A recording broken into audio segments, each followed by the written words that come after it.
Hello friends. वो topic वही है सॉल्वर। उसमें एक और क्वेश्चन हम अटेम्प्ट करेंगे। क्वेश्चन जो है वो हमने यहाँ एक स्क्रीनशॉट में अटैच करके रखा हुआ है। आप देखें, इलेक्ट्रॉनिक फर्म है जो अपना एक प्रोडक्शन यूनिट चला रही है।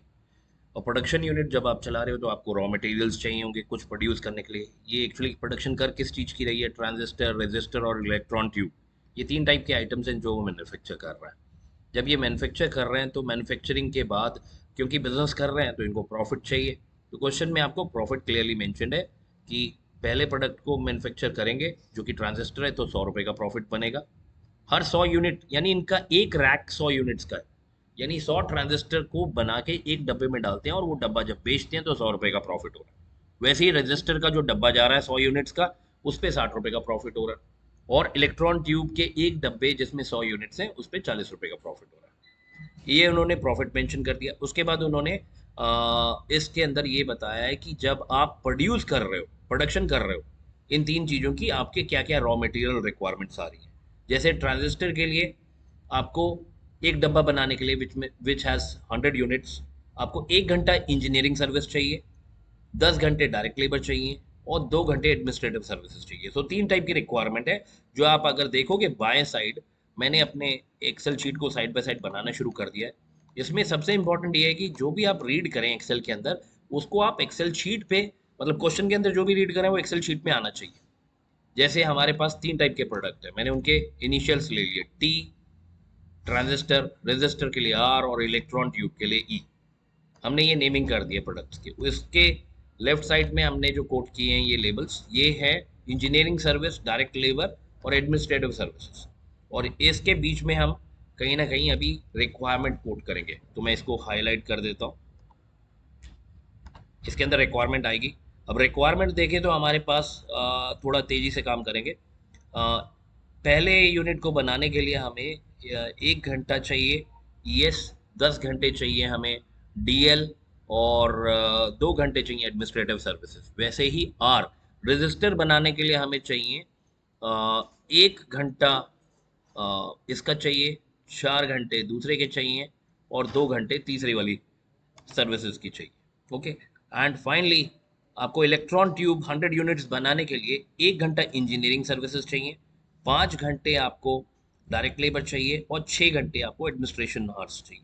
देखो, ये जो हमने ग्रिड बनाई है ये रिक्वायरमेंट है। मैं ऊपर लिख देता हूँ कि जब आप कुछ बना रहे हैं तो उससे पहले रिक्वायरमेंट्स है। अगर आप रिक्वायरमेंट फुलफिल नहीं कर सकते हैं तो आप सामान भी नहीं बना सकते। ओके। तो इसके लिए इंपॉर्टेंट है कि आपको रिक्वायरमेंट पता रहे और आपको अवेलेबिलिटी पता रहे कि आपके पास जब कोई रॉ मटेरियल नहीं है तो आप बनाएंगे कहाँ से। तो कंजम्पशन करने के लिए हमारे को अवेलेबिलिटी को भी चेक करना है। ओके। तो अगले लाइन में आप देखो, यहाँ पे उन्होंने टोटल अवेलेबिलिटी भी दे दी। वो क्या बता रहे हैं कि there are total 100 hours of engineering. Engineering service यहाँ पे हमने लिखा है तो हम इसके सामने टोटल अवेलेबिलिटी दे दे रहे हैं 100। और हमारे पास डायरेक्ट लेबर 600 है और एडमिनिस्ट्रेटिव सर्विसेज आपके 300 आवर्स की अवेलेबल। तो ये आपके पास मैक्सिमम अवेलेबल है। अवेलेबल मतलब कंजम्पशन करो तो करो, लेकिन इसी लिमिट के अंदर रहना है, इसके ऊपर नहीं जा सकते। अब यहाँ जो वर्ड एक कंजम्पशन लिखा है तो हम इसको एक्चुअल कंजम्पशन से डिनोट करेंगे। ओके। और नीचे इन्होंने ऊपर हमें प्रॉफिट बताया था, टी के लिए 1 यूनिट पे 100 रुपये का प्रॉफिट है, आर के लिए आपके 1 यूनिट पे 60 रुपये का प्रॉफिट है और ई के लिए 40 रुपीज़ का प्रॉफिट है। कितने यूनिट बना रहे हैं? लेट्स से अगेन सॉल्वर में यही है, जब आप स्टार्ट करते हैं आपको पता नहीं होता, आप ये सिस्टम से एक्सपेक्ट करेंगे कि ये वैल्यू सिस्टम जनरेट करके दे। तो हमने इसको हाईलाइट कर लिया। टोटल प्रॉफिट कैसे बनेगा? देखें, ध्यान से देखें। टोटल प्रॉफिट होता है profit per unit of T multiplied by total units of T that have been manufactured plus profit per unit of R multiplied by कितने यूनिट्स बना रहे हैं आर, है ना। सिमिलरली तीसरी बार फिर से करेंगे। ई कितना प्रॉफिट दे रहा है एक क्रेट पे? 40 रुपये का। हम कितने क्रेट्स बनाने जा रहे हैं? 0 क्रेट। अभी तो 0 ही है तो हमारा आउटपुट, फाइनल आउटपुट 0 है। मैं इसको फिर से हाईलाइट करता हूँ येलो कलर से। अब ये क्या है? ये हमारा ऑब्जेक्टिव फंक्शन है। ऑब्जेक्टिव फंक्शन क्या है? प्रॉफिट मैक्सिमाइजेशन का। तो ये जो वैल्यू है ये मैक्सिमम होनी चाहिए। आप क्या कॉम्बिनेशन बना रहे हो इन तीन आइटम्स का कि आपका जो प्रॉफिट है वो मैक्सिमम। अब कंजम्पशन कैसे निकालेंगे?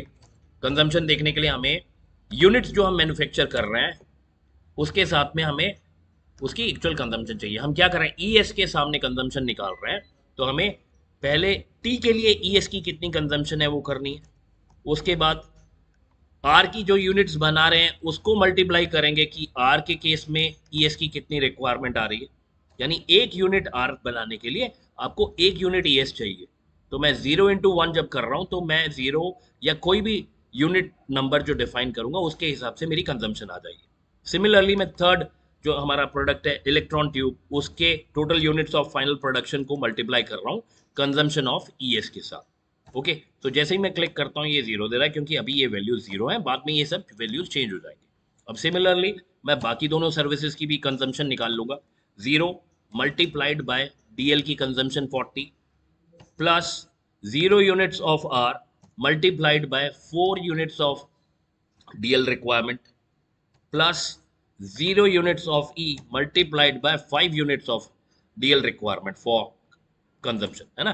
तो ये हमारा जीरो हो गया। लास्ट एक बार और 0 which is like exact units produced for T multiplied by consumption of T plus 0 units produced for R multiplied by actual AS यानी administrative services required by R plus 0 units यानी इतना unit हम बना रहे हैं multiplied by 6 unit of S पर production unit पे लगेगा। तो इसको हम जब बनाते हैं तो 0 0। तो this is your actual consumption, this is your maximum available, this is your objective function, these are the units that you are producing, this is your profit value. Now we will go to data tab.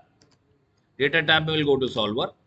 Solver में you see where do you have your objective function, C9 में लिखा है उसको delete कीजिए। आपका objective function is in C11। Okay, C11 लगाने के बाद ये केस है प्रॉफिट का, फिर मैक्सिमाइजेशन पे जाएंगे। चेंजिंग सेल क्या है? चेंजिंग सेल आपके ये 3 सेल हैं जहां पे हमने 0 0 0 कोट किया है। उसके बाद हम ऐड करेंगे कंस्ट्रेंट्स। पहला कंस्ट्रेंट क्या है हमारा कि जो ये है दिस सेल, ये सेल क्या डिनोट करता है? ईएस की टोटल कंजम्पशन। ईएस जितना मर्जी कंज्यूम कर लो, कितना कर सकते हो, ज़्यादा से ज़्यादा। इसके लिए मैं less than equal to sign लूंगा। कितना हो सकता है? 100, क्योंकि इससे ज़्यादा तो हो ही नहीं सकता। फिर मैं दूसरी कंजम्पशन देख रहा हूँ, डीएल डायरेक्ट लेबर की कितनी कंजम्पशन हो सकती है, वो एचएल के अंदर फॉर्मूला सेट है। लेस देन इक्वल टू कितना मैक्सिमम वैल्यू तक जा सकता है? 600 यूनिट तक जा सकता है। मैं जी 600 नहीं लिख रहा हूँ, G5 सेल रेफरेंस दे रहा हूँ। एंड सिमिलरली जो थर्ड आइटम की कंजम्पशन है एएस, वो 0 है यहाँ पे। उसको हम कितना से कितना कर सकते हैं? ज़्यादा से ज़्यादा 300 का कर सकते हैं। एक और चीज़ हम रखेंगे कि ये जो हमारे 3 यूनिट्स हैं ये वैल्यू कभी भी नेगेटिव में नहीं जा सकती। So greater than equal to 0 quote करेंगे। यानी प्रोडक्शन करोगे 0 होगी या 0 से ज्यादा होगी। अगर प्रॉफिटेबल नहीं है तो नहीं करोगे, 0 ही रहेगा कम से कम। ओके, माइनस में वैल्यू नहीं जा सकता। एक चीज और, जब भी हम किसी टीवी फ्रिज की प्रोडक्शन कर रहे हैं तो हम इसको पार्शियल प्रोडक्शन नहीं कर सकते, हाफ में नहीं कर सकते हैं, 0.33 0.34 ऐसे नहीं कर सकते। तो इसके लिए एक और कंडीशन लगानी पड़ेगी कि जो हमारे ये 3 सेल हैं जिसमें हम यूनिट्स ऑफ प्रोडक्शन दिखा रहे हैं, इनको हमें इंटीजर बनाना पड़ेगा। ठीक है, सो ये होल नंबर वैल्यू आएगा और कुछ नहीं। जब मैं ओके प्रेस करता हूं तो मेरे टोटल 5 कंस्ट्रेंट्स लगे हुए हैं इसमें सिस्टम के अंदर। ऊपर मैक्सिमाइजेशन और ऑब्जेक्टिव फंक्शन सेट है। Let's solve it. जैसे ही मैं ये प्रेस करता हूँ सिस्टम मेरे से पूछ रहा सॉल्व करें और उसके वैल्यूज रखें। मैंने कहा हाँ रखें। तो देखें आपने यहाँ पे इन्होंने आउटपुट दे दिया। इसको मैं फिर से कलर चेंज कर देता हूँ, होम टैब में जाके येलो कर देता हूँ। देखिए 33 यूनिट्स टी के बनाने के लिए कह रहा है, आर के लिए 67 यूनिट्स की रिकमेंडेशन है, ई के लिए 0 नहीं है। और देखें टोटल प्रॉफिट आप कितना कर पा रहे हैं? 7320। एक चीज ध्यान रखें, अगर सॉल्वर ने ये इक्वेशन आपको दी है कि 33 टी बनाओ और 67 आर बनाओ, तो आप कुछ मर्जी कर लो, प्रॉफिट को गिवन कंस्ट्रेंट्स के साथ आप 7320 से ऊपर लेके ही नहीं जा सकते। हाँ, एक चीज है, अगर आप इंटीजर वाली कमांड ना लगाए तो ये फ्रैक्शन में कुछ आ जाएगा 33.33 67.67। सो उससे शायद 20-30 रुपए का प्रॉफिट पे इफेक्ट आएगा। लेकिन लॉजिकल कॉमन सेंस ये है कि अगर आप यूनिट कंप्लीट नहीं बना रहे हैं तो कौन खरीदेगा उसे। इसलिए एक्चुअल ग्राउंड कंडीशन में लॉजिकल प्रॉफिट आपका 7320 ही बन रहा है। ओके, ये क्वेश्चन आप एक बार थॉरोली देख लीजिए। और ये आपने देखा कि हमने कैसे इसके रिक्वायरमेंट्स कैलकुलेट किए, फिर हमने एक्चुअल और टोटल कंजम्पशन कैलकुलेट की, और फिर उसके बाद हमने अपना ऑब्जेक्टिव फंक्शन अचीव किया। Hope this question